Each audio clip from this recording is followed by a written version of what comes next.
La encuesta ACACEN reveló que el 12% de los jóvenes chilenos no estudia ni trabaja. ¿Existe una relación entre esta cifra y las diferencias socioeconómicas? Lo conversamos con el gerente general de la Fundación San Carlos de Maipo, Marcelo Sánchez. Marcelo, ¿cómo está? Buenas tardes. ¿Qué tal, Carolina? Marcelo, lo primero que le quiero preguntar acerca de esta denominación, porque cuando se habla siempre de esta cifra, que ya se había estudiado anteriormente, se les tacha de ninis. Sí. ¿Es injusta esa denominación? A ver, la verdad es que desde el punto de vista de la nomenclatura internacional y para efectos de los análisis y los reportes mundiales, el concepto de nini hace referencia a niños que no estudian ni trabajan y lo hace en función de los efectos. Sin embargo, lo que esconde esta realidad es algo totalmente distinto y a veces es muy discriminatorio y quedarse con la idea de que son niños que están en su casa acostados viendo el televisor o jugando play. Eso es absolutamente falso. Las cifras lo que muestran es precisamente que los niños que están en su casa o que los jóvenes que están en su casa mayoritariamente son mujeres, o sea, 3 versus 1 en el caso de los hombres, y adicionalmente muchas de ellas, las que son mujeres, evidentemente en esa misma cifra, 3 de cada 4, están cuidando un hijo recién nacido o un hijo de muy temprana edad. Entonces, cuando hablamos de los ninis en la realidad latinoamericana y particularmente en la realidad de Chile, estamos hablando de personas, de jóvenes, de niños que en más de un 50% están en labores domésticas o están también cuidando a un adulto mayor o a un niño, etcétera. Entonces hay que ser cuidadoso con el concepto. El concepto nos lleva a pensar que son niños o jóvenes que no quieren trabajar, que no quieren estudiar y sin embargo lo que están haciendo es desarrollando actividades al interior de su domicilio. Falta entonces quizás un reconocimiento del trabajo digamos doméstico como como una función, sí, en realidad, porque como rol siempre se le ha vinculado mucho más a las mujeres, pero no se ha establecido como, digamos, como el trabajo realmente lo que consiste estar en una casa, al cuidado de otras personas, muchas veces también las mujeres, al cuidado de los adultos mayores. Hay una proporción ahí que se da muy distinta entre hombres y mujeres. Desde el punto de vista del guarismo, del indicador, claro, efectivamente aquí no se connota el trabajo productivo que tiene la mayoría de estos niños y jóvenes y niñas y jóvenes dentro de su domicilio. Sin embargo, no es un tema de darle un mayor valor a esa idea, sino que evitar que ese concepto, que esa necesidad que ellos tienen de poder de tener que estar en la casa y no salir a estudiar o no salir a trabajar, se desarrolle. Más bien lo contrario, tenemos que pensar en políticas estructurales que promuevan el cuidado de los niños, el cuidado de los adultos mayores, que promuevan la función que hoy día están teniendo que hacer esos niños y esos jóvenes dentro de la casa, pero también que garantice un entorno saludable para que los niños que han desertado del colegio puedan reingresar a esos colegios, puedan alejarse de la droga, de la deserción escolar, dejen de hacer, entre comillas, pololitos, que muchas veces son esos pololitos los que han intencionado la primera salida del colegio, y estar a merced de los factores de riesgo que finalmente lleven a una deserción de esos niños. Y en el caso del embarazo adolescente, tener las medidas preventivas para ir acompañando a las niñas en ese proceso, tener educación sexual en los colegios frente a las conductas sexuales de riesgo, preocuparse de generar factores protectores.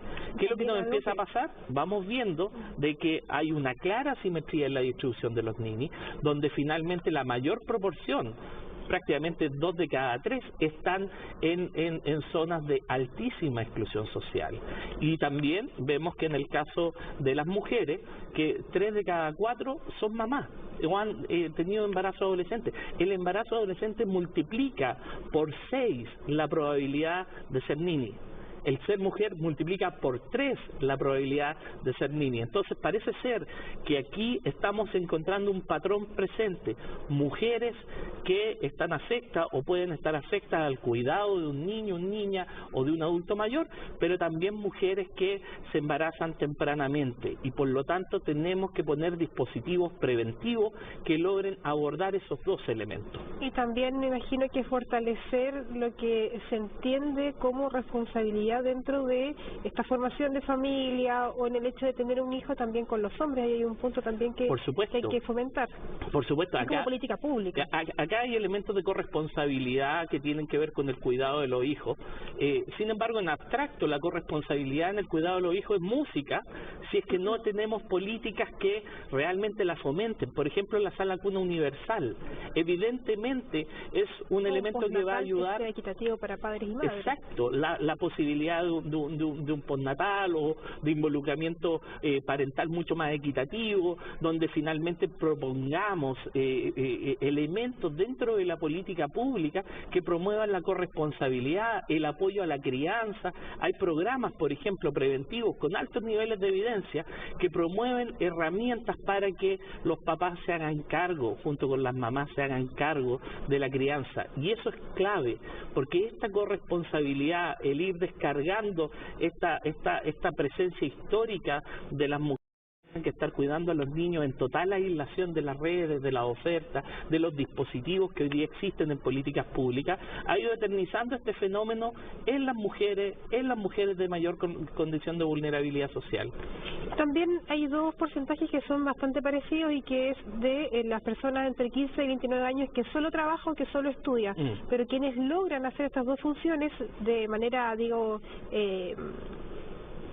de manera conjunta es solamente un 7,2%. Sí, claro. Quizás también falta de parte de las empresas y también de parte del Estado algún fomento que permita a los jóvenes que están ya en etapa laboral que puedan seguir estudiando o perfeccionándose. Eso es algo también se conversa poco, pero claro, mientras más opciones las personas tengan de compatibilizar estudios con el trabajo, probablemente se va a seguir haciendo. Sí, yo creo que hay varios elementos. Hay desde la posibilidad de fortalecer, por ejemplo, las escuelas de reingreso, es decir, en una etapa temprana, cuando todavía podemos recuperar ciertos niveles de escolaridad, poder promover la escolarización y la reescolarización de aquellos niños y niñas que han desertado del colegio, pero también cuando ya están desempeñando un oficio, han formado una familia y no hay espacio para la reescolarización, poder perfeccionarlo a través de las capacitaciones o de los instrumentos que las mismas empresas pueden disponer. Y en eso es clave el CENSE, en eso es clave poner el foco en este grupo específico, que es un grupo que por su bajo nivel de escolarización, que es un grupo que por sus bajas capacidades también de inserción en un mercado local o de oportunidades que realmente son bastante inexistentes muchas veces cuando tú no tienes una formación, valga la redundancia, formal, es decir, con todos los elementos de escolaridad presente.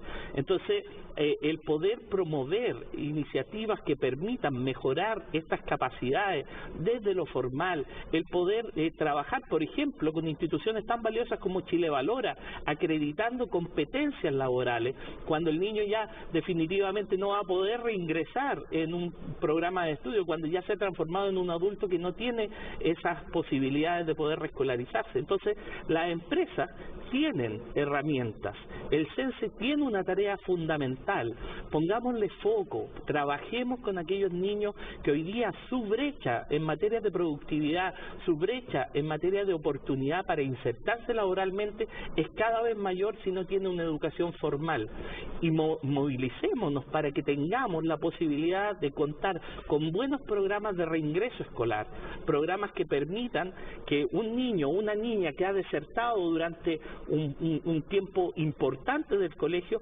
pueda volver y pueda completar sus estudios. Bueno, muchas gracias. Soy Carlos Sánchez, Marcelo Sánchez, Carlos de Maipo, la Fundación San Carlos de Maipo, gerente general entonces de esta fundación. Muchas gracias por comentar estos datos con nosotros. Muchas gracias, Carolina, que estés muy bien. Nos vamos a una nueva pausa, pero ya volvemos con más noticias acá en CNN Chile.